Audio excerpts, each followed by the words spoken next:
Hola, buenos días, bienvenidos al curso de español.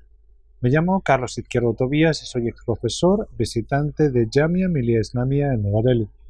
Ahora nos encontramos en el módulo 23 del paper Introducción al cine español.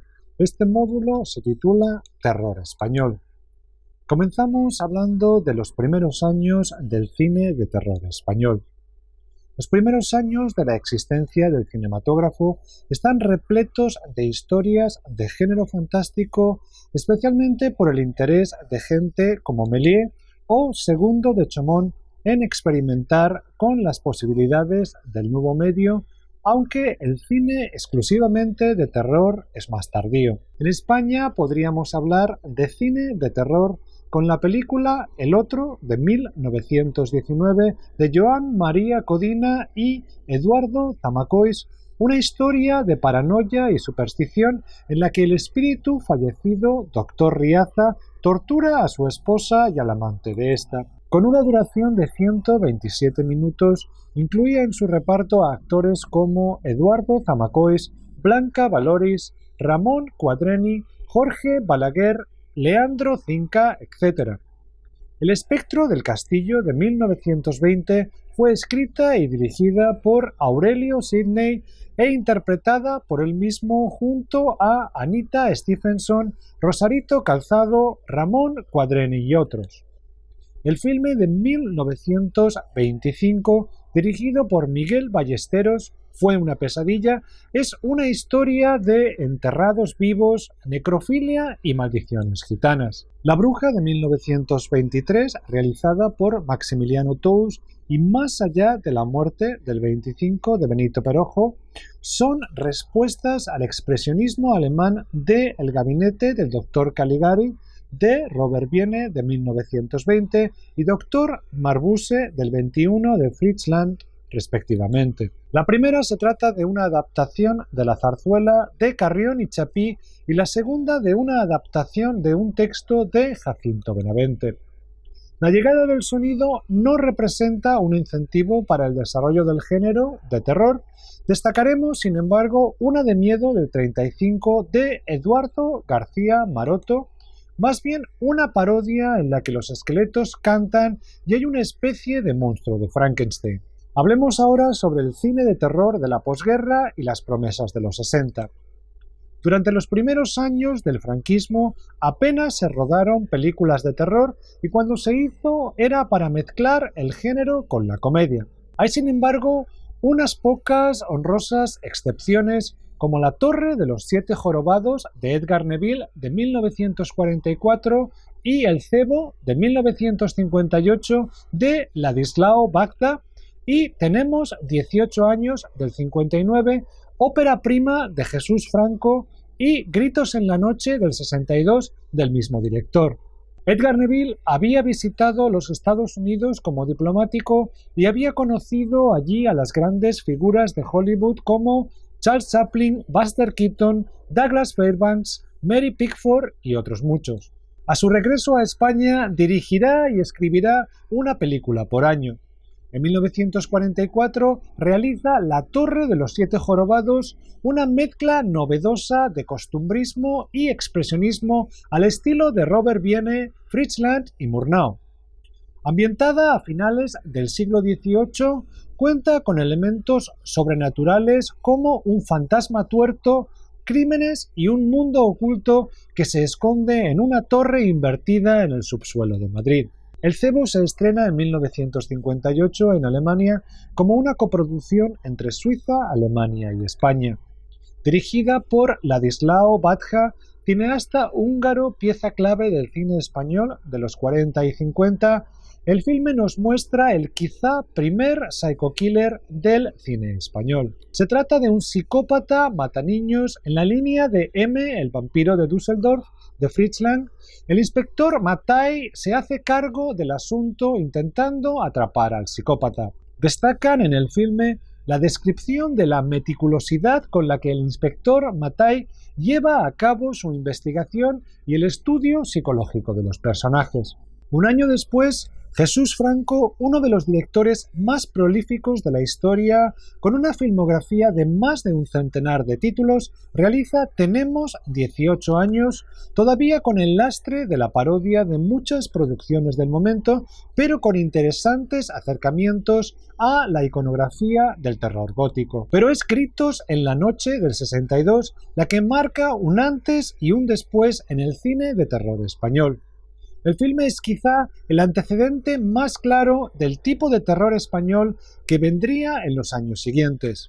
Se trata de una mezcla de terror y melodrama con una estética que toma elementos del casticismo, el expresionismo alemán y las Monsters Movies de la Universal. La trama se sitúa en 1912 y narra los esfuerzos del científico loco Dr. Orlov por reconstruir la cara de su hija Melissa, que está desfigurada. Para evitar que la censura echara atrás la película al dañar la imagen de España, Jesús Franco situó la trama en Francia. Otro precursor del cine que habría de venir es Ella y el miedo, de 1964, de Leon Klimovsky.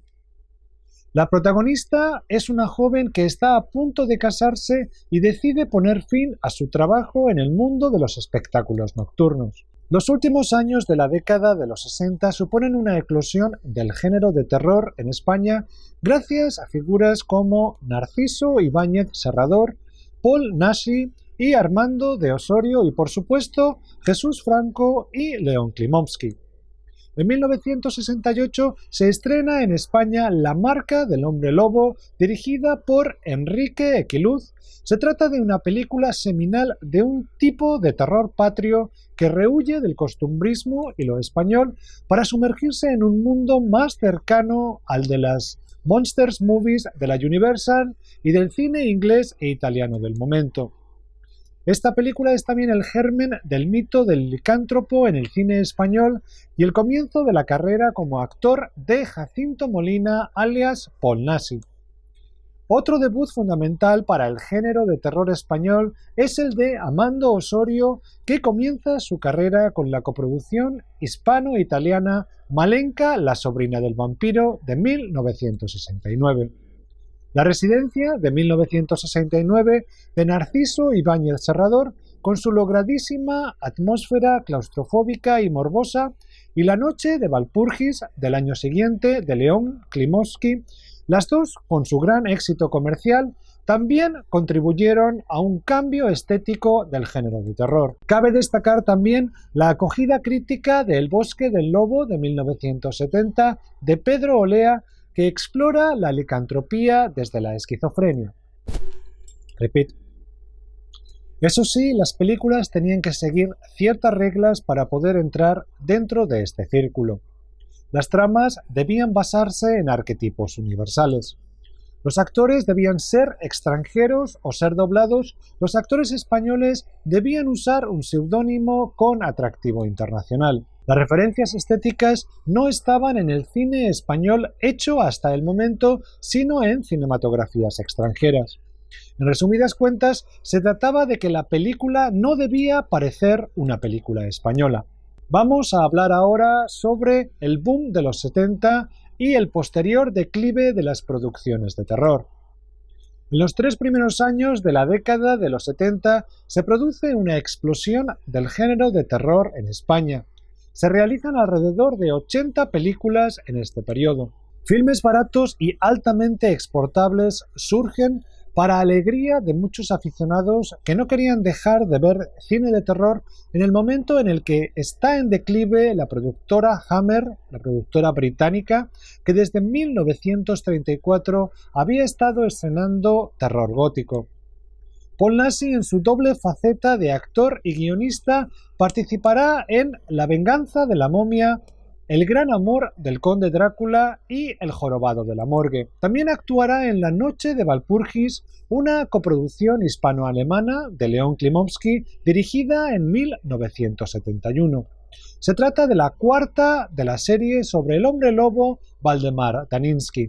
El filme fue rodado en el antiguo Hospital de Tuberculosos en el Valle de Barranca, en la Comunidad de Madrid. Jesús Franco realiza coproducciones hispano-alemanas como Las vampiras, del 70, Drácula contra Frankenstein, del 71, y La maldición de Frankenstein, del 72, con un fuerte componente erótico y un gusto por lo grotesco.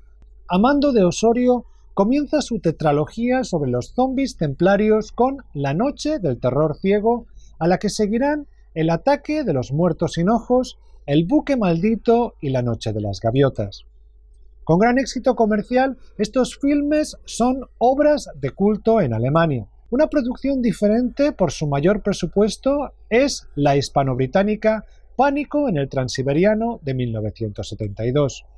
Dirigida por Eugenio Martín y con un elenco internacional de actores como Christopher Lee o Peter Cushing, narra las desventuras de un grupo de viajeros en el tren transiberiano en el que un fósil milenario, en realidad un extraterrestre, regresa a la vida y comienza a asesinar a los pasajeros. El filme logró el galardón al mejor guión en el Festival de Cine Fantástico de Sitges. Un realizador fuera de lo común es Eloy de la Iglesia, recordado principalmente por su explotación de la sexualidad a finales de los años 70 y por su análisis de la delincuencia urbana en los 80. Este realizador guipuzcoano realizó a principios de la década de los 70 4 películas de terror: El techo de cristal, La semana del asesino, Nadie oyó gritar y Una gota de sangre para morir amando. Más en la línea del thriller psicológico, sus filmes poseen un estilo impresionista. El último título es un thriller futurista que escribió con José Luis García y que recuerda a veces a La naranja mecánica de Stanley Kubrick.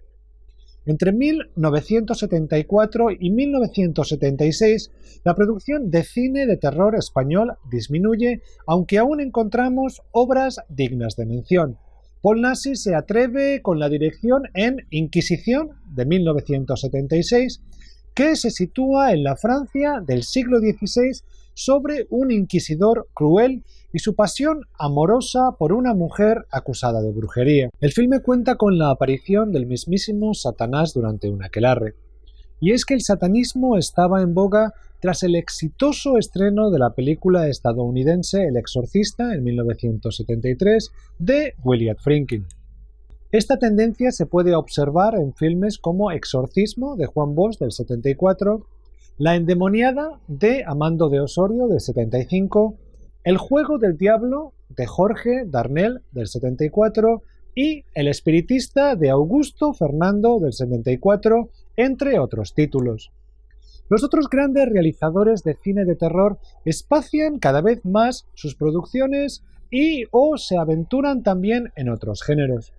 Amando de Osorio termina su tetralogía de los zombis templarios en el 75 con La noche de las gaviotas. Leon Klimovsky realiza El extraño amor de las vampiras en el 75 y 3 días de noviembre en el 76, que no poseen la calidad de sus anteriores intentos. Jesús Franco trabaja en Europa y realiza El tiempo de los asesinos en el 73 y El sádico de Notre Dame en el 75, con fuertes dosis de erotismo. No podemos olvidar en este periodo 2 logros del cine de terror: No profanar el sueño de los muertos del 74 de Jorge Grau y ¿Quién puede matar a un niño del 76 de Narciso Ibáñez Serrador? La primera es una producción hispano-ítalo-británica rodada en inglés que sigue las tribulaciones de Edna y George en las afueras de Manchester, donde los muertos comienzan a despertar a causa de las radiaciones de una máquina para erradicar insectos en los campos cultivados. La segunda, sin duda uno de los títulos más celebrados del género, es una adaptación cinematográfica de la novela El juego de los niños de Juan José Plans. Trata sobre una pareja de turistas extranjeros que llega a la isla de Almanzora para pasar unos días de vacaciones. Sin embargo, algo ha sucedido en el lugar, ya que solo hay niños y ningún rastro de los adultos. Vamos a hablar ahora sobre el cine de terror en la democracia. Desde finales de los años 70 hasta finales de los 80, Paul Naschy continuó haciendo películas, muchas de ellas variaciones del tema del licántropo, como El retorno del hombre lobo del año 80 o El aullido del diablo del 88. Su autobiografía fue publicada en 1997 bajo el título Memorias de un hombre lobo. En los años 80 destaca la obra de Sébastien Darboux, que ahonda en el tema de los fenómenos paranormales con su trilogía Viaje al más allá, El ser, Psicofobia y Más allá de la muerte. La primera película posee una trama episódica basada en hechos reales y se vendió como el primer filme español sobre parapsicología basado en hechos reales y dirigido por un parapsicólogo profesional. El ser se basa en un caso supuestamente real que Darboux investigó en una casa de Barcelona, aunque la acción se sitúa en un país centroeuropeo sin identificar. Narciso Ibáñez Menta, padre de Narciso Ibáñez Serrador, interpreta al Dr. Oliver, un experto en parapsicología. Por último, Más allá de la muerte se basa en los experimentos que el nazi Josef Mengele realizó en Auschwitz, en los que prisioneros judíos eran torturados casi hasta la muerte y revividos para que relataran sus experiencias. Otro cineasta que se aventuró en el cine de terror en los años 80 fue el indescriptible Juan Piquer Simón. Sus películas gore de serie B, Mil gritos tiene la noche o Slacks, muerte viscosa, son populares a ambos lados del Atlántico por su estrecha relación con las convenciones de género americanas. En los años 90, Alex de la Iglesia y Alejandro Amenábar se propusieron relanzar la ciencia ficción y el terror y elevar su calidad cinematográfica en la península ibérica. Dentro del género de la ciencia ficción, de la Iglesia realizó Acción mutante y Alejandro Amenábar Abre los ojos. El cine de terror se vio impulsado por El Día de la Bestia y Tesis. El Día de la Bestia, de 1995, consagró a su realizador, Alex de la Iglesia, como uno de los directores jóvenes promesa del momento. La película ofrece un Madrid distópico, extremista y mediatizado, en el que un sacerdote intenta parar el nacimiento del anticristo que va a nacer en Madrid esa misma Nochebuena. Los premios Goya reconocieron su trabajo con 6 galardones, entre ellos al mejor director. Tesis, de 1996, de Alejandro Amenábar, nos habla de la fascinación que la sociedad actual siente por la violencia por medio del personaje de una estudiante de doctorado que investiga sobre la violencia en los medios de comunicación. Tesis obtuvo 7 premios Goya, entre ellos a la mejor película y a la mejor dirección novel. Destacamos 4 películas en el nuevo milenio cuyo éxito y reconocimiento muestran un renacer del cine de terror patrio. El mismo Amenábar regresa al terror con Nosotros, del 2001, protagonizada por Nicole Kidman y rodada en inglés. La historia, que recuerda algo a la novela de Henry James, Una vuelta de tuerca, se sitúa en una mansión en la isla británica de Jersey, en el Canal de la Mancha, a finales de la Segunda Guerra Mundial. En ella viven Grace con sus 2 hijos pequeños, Anne y Nicolás. Los niños son terriblemente alérgicos a la luz, lo que hace que la madre tenga reglas estrictas para los criados, incluso para abrir una puerta. Un día, Anne comienza a percibir sonidos extraños. Con una puesta en escena... Con una excelente puesta en escena y un ritmo sosegado, el filme va poco a poco cautivando al espectador. En 2001, el director mexicano Guillermo del Toro estrena El espinazo del diablo, que se sitúa en un orfanato durante la Guerra Civil Española. Aquí se esconde un grupo de republicanos que cuida de los niños. Uno de los niños se enfrenta a un fantasma que habita en un pozo y que desea vengarse de quien le quitó la vida. Pero el verdadero monstruo será la avaricia de Jacinto, el portero, y el ejército franquista que se dirige hacia allí. El filme tiene muchas cosas en común con El laberinto del fauno, de 2006, ya que las dos se sitúan en un periodo relativamente similar, la primera durante la Guerra Civil Española y la segunda inmediatamente después, y ambas transcurren en lugares aislados donde habitan seres de otro mundo. El orfanato de 2007, dirigida por Juan Antonio Bayona, supuso un soplo de aire fresco para tanto el panorama cinematográfico español como para el género de terror. Con gran maestría, Bayona nos cuenta la historia de Laura, que junto a su marido Carlos y su hijo Simón regresa al orfanato donde se crió para reabrirlo como residencia para niños con necesidades especiales. Su hijo comienza a jugar con amigos imaginarios y un día desaparece. Laura lo busca incansablemente por meses y poco a poco entenderá que la desaparición de Simón está relacionada con su propio pasado en el orfanato. La película hace uso de los cuentos de hadas, las convenciones del mejor cine de terror, las lecciones de ritmo y suspense de Alfred Hitchcock y las tramas imprevistas de las primeras películas de Night Shyamalan como El sexto sentido. También en el 2007 se estrena Rec, dirigida por Jaume Balagueró y Paco Plaza. La película se compone de las imágenes que vemos a través de la cámara de un operador que sigue a una periodista documentando la vida nocturna en una estación de bomberos. Estos acuden a una llamada de emergencia en un edificio y los periodistas los acompañan. Una vez dentro se encuentran con vecinos asustados por los gritos de una vecina. Cuando logran localizarla, esta actúa de modo extraño, les ataca y hiere a uno de los policías.